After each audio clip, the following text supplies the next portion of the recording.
আমাদের আমাদের কাছে যে তালিকা, সেখানে আমি যদি নামগুলো উল্লেখ করি,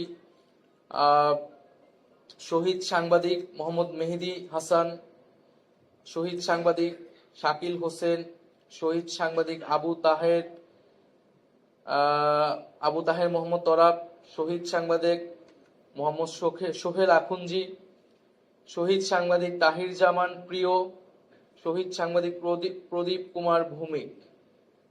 তো এরা আমাদের এই জুলাই গণঅভ্যুত্থানে এই 6 জন সাংবাদিক শহীদ হয়েছেন।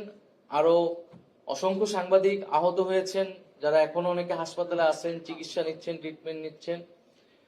তাদের সবার প্রতি আমাদের জাতি হিসেবে অশেষ কৃতজ্ঞতা।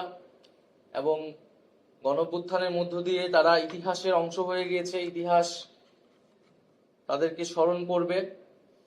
এবং সরকারের জায়গা থেকে আমরা সর্বাত্মকভাবে চেষ্টা করছি আমরা এই পরিবারগুলোর পাশে থাকার, এবং এই পরিবারগুলোর প্রতি আমাদের একটা কমিটমেন্ট।